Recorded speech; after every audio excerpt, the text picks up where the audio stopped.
Hello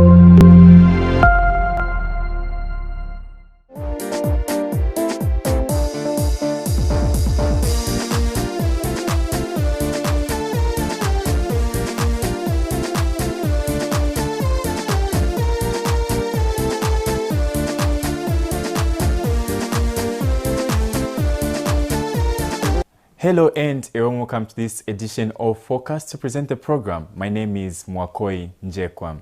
The details. The over $1 million United States Copperbelt Energy Corporation solar PV plant has been commissioned by Minister of Energy, Nkhuwa. Mr. Nkhuwa says government is committed to harnessing the potential of renewable energy sources to steer economic growth through the joint efforts with stakeholders. Andrew Mbazima has more in this report. Energy is one of the key drivers of global economies. It is no wonder that the man at the helm of this sector in Zambia is on a mission. Not far from the ministry's mandate lies strategic frameworks anchored on solid partnerships. To bring that concept to fruition, Energy Minister Nkhuwa today steps out on a familiarization tour of the Copperbelt Energy Corporation headquarters. Here, a roundtable discussion brings to the fore pertinent issues critical to the transformation of the power supply pool. At the moment, the power that we are supplying to the DRC mines is coming mostly from three utilities in the SAP. These are ESCOM, which is a East African utility. You've got EDM. EDM is a Mozambique utility. Then ZESA as well. Starting this year, we started getting a little bit of power from ZESA as well. We haven't been able to buy power from ZESCO to sell to the DRC. ZESCO has also been focused to try and sell on their own, but we think there's obviously an opportunity there for CEC and ZESCO to try and work together and maximize the returns that the country can get from DRC. I think as a country, let's start thinking outside the box. I would like to suggest that the government have got to seriously start thinking that the mining companies, Zambians, should be involved.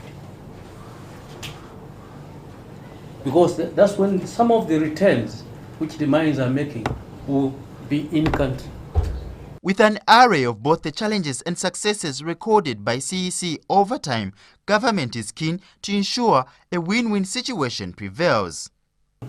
We will definitely engage the mines with my colleague, the Minister of Mines and so on, when the time comes, but we have to sort out a few things first. I think especially the relationship between CEC and ZESCO, we need a very strong relationship, for us to work well, because like you are saying, we are using your infrastructure to transport our power, and you are using our power as well.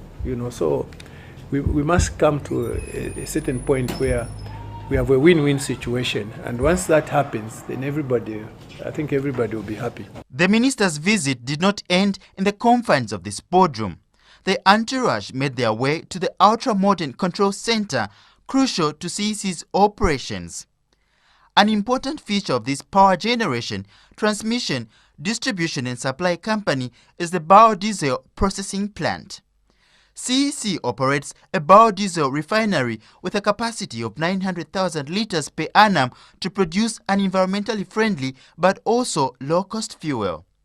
While their core business network is supplying to the mines, CEC has commissioned the Riverside 1 megawatt solar photovoltaic plant. This is yet another milestone.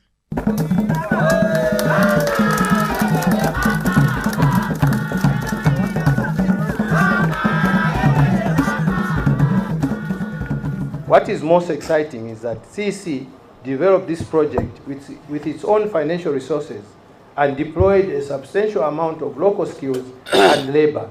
It is even more pleasing to learn that this is not just a project from which power will be generated, but it also serves as a training ground, both for the professionals that worked on the project and those that will continue to operate and maintain it. And also for the students who are recipients of their academic knowledge to be imparted through the all-new curriculum development by GIZ. The solar PV plant, which had a financial commitment of over $1 million United States dollars, has the capacity to power 1,000 households. Like other countries, Zambia is exploring possible solutions to boost the energy sector through viable projects. This solar plant spells coordinated action from the support of the German Agency for International Cooperation and the Copperbelt University. It is without any lack of conviction that the benefits of the Riverside solar PV plant will trickle down to renewable energy development training.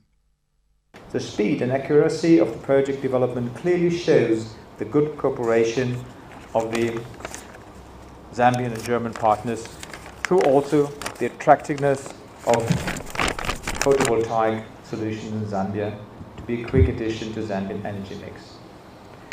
This plant is thus a flagship for further development in the PV sector in Zambia, and a living proof of the reliability and high quality that the German renewable energy sector delivers.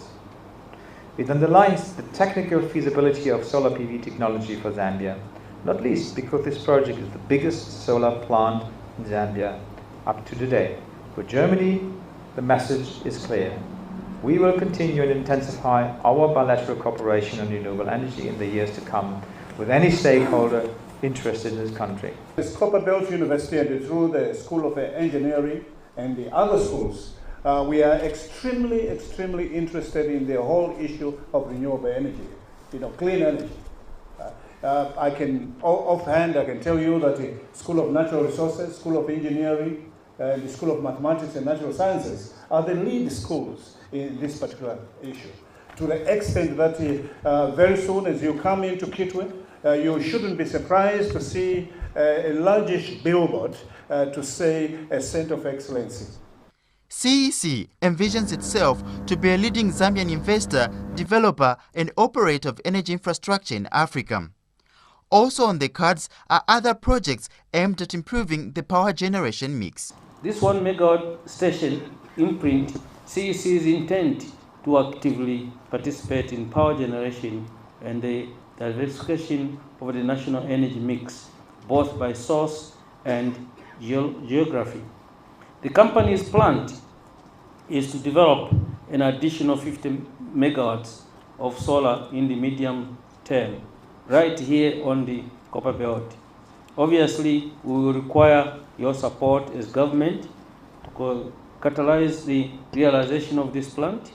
Overall, CEC's plan for increasing power generation involves the development of about 300 megawatts of generation capacity over the next 5 years or so. The Copperbelt Energy Corporation has been supplying power to the mines for more than 60 years. This is a testimony of CEC's ability to deliver reliable power solutions to an ever-increasing demand. CEC operates and maintains a robust network handling up to 50% of the national energy consumption. From that level of expertise and experience, business diversification within CEC is taking shape. We've got so many substations just dotted all over the Copperbelt, and then we've got the generation that I talked about, which is the 80 megawatts. This is gassed by alternators, and this obviously existed right from the formation of CEC.